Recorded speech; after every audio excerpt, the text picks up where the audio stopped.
Hello everyone, today we are making soya beans cheese. So before I started this, I soaked my soya beans for about 10 hours, and make sure you select the bad ones, like wash it and soak it for at least a minimum of 6 hours, but mine was for 10 hours.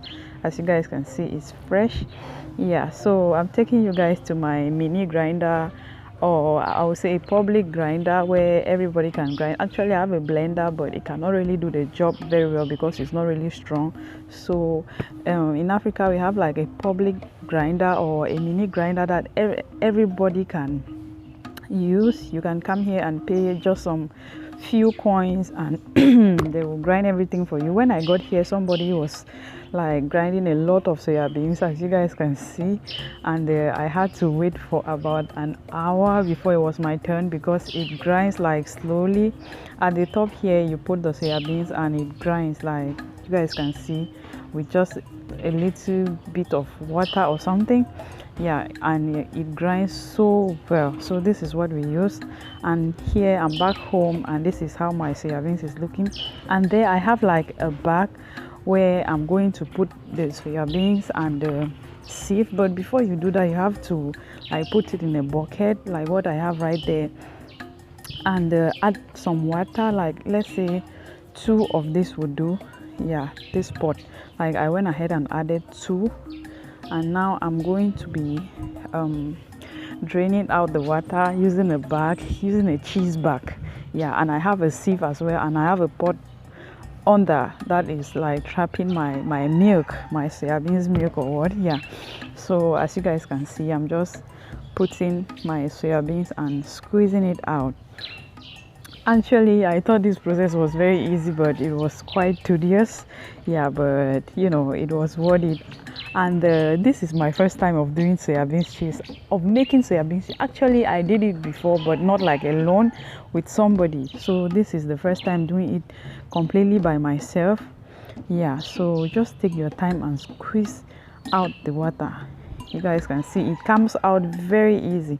You can use any kind of cheese bag.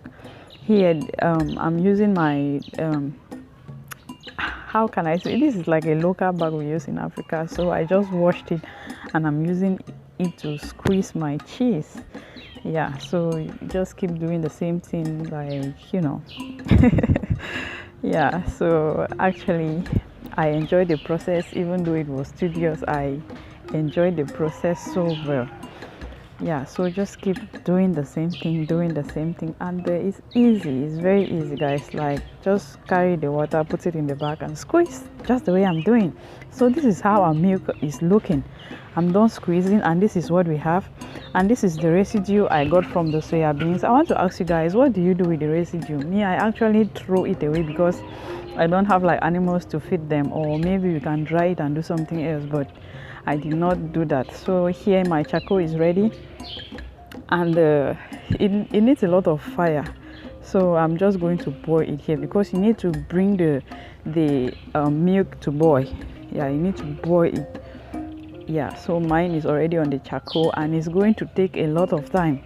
Let's say for this to boil, I'm going to wait for about 1 hour.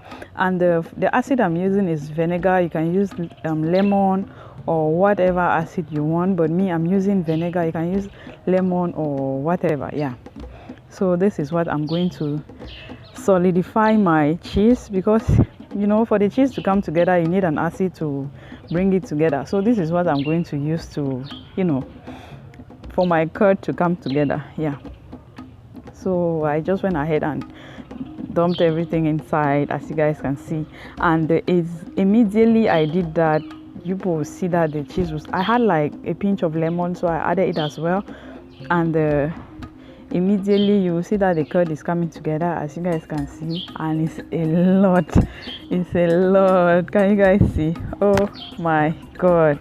So what do you think? I'm so happy about the result. Actually, I was skeptical about the vinegar of a thing, that maybe it's not going to work like perfectly, but it did work perfectly.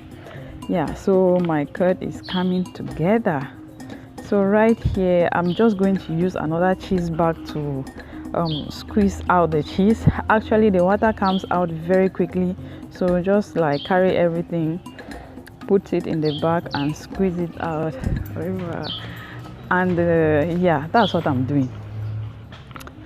Yeah, and it's very hot. You have to be very careful because this water boil. Like, look at the curd, people. Oh my god, look at the curd I have here. It's so much. It's so much. I'm so happy about the result. Yeah, so right now you have to squeeze out the cheese. As the village girl I am, yeah, so this is how we squeeze in my village.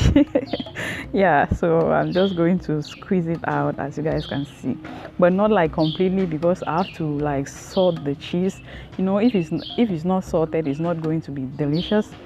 So I'm just adding some salt. I know the bottle is that of Cerelac, but you know, in Africa we don't trash things, okay? We use them again. So that's where I store my salt. Yeah, so I'm just salting the cheese. Make sure you mix very well. Actually, my hands can't really go in there because it's very hot, so that's why I'm using a spatula to like mix it. But make sure you mix it very well so that the salt doesn't stay in one place. Yeah, so I'm just going to mix it, and this is a method that I'm using to strain out the water. I just used my grinding stone to like place it on my cheese so that the water can drain, and I did that for about 45 minutes to 1 hour. And this is our cheese. So beautiful, and it's huge, guys. It's very big. What do you guys think? Yeah, we are not done yet. So I'm going to spice this cheese up, because like this is just regular. It just has a regular taste of salt, and that's it, you know. So I'm going to spice this up. So let me give you the curd and show you guys like what it looks like here. So I'm just going to cut it and show you guys what it looks like. But we are not done. Actually, I'm going to spice this up and fry it later to show you guys. Yeah, so this is what my cheese is looking like. So let's go ahead and cut it. Actually, it came out a lot. I was not expecting this because I used about 5 to 6 cups of soya beans, and it came out a lot, because if it's milk, trust me, you are not going to get this much, I think. Yeah, so to spice this up, I added ginger, garlic, maggi, and salt, and you know, curry powder, and I'm just going to boil this for, let's see, 6 to 10 minutes. Yeah, for everything to come together before I do the frying, because this is what makes it very delicious. Yeah, so I went ahead and boiled it for about the time interval I gave you guys here, for 10 minutes. Let's say 10 minutes. Yeah, so our hot oil is ready, and I'm starting my frying already. As you guys can see, I'm frying. Actually, I'm going to be using this cheese to cook stew. Yeah, so let me just go ahead and fry it. When you fry it, it's easy to store or to keep. You can keep it for some time, let's say some 2 or 3 days. But if you are keeping it in the refrigerator, you can. So this is my cheese. I used mine to prepare stew, and I had to like store the rest. You can use it to make salad or whatever. You can use it to replace meat in general. So this is how it looks. Thank you guys so much for watching. Bye, until next time. I hope you guys enjoyed the video.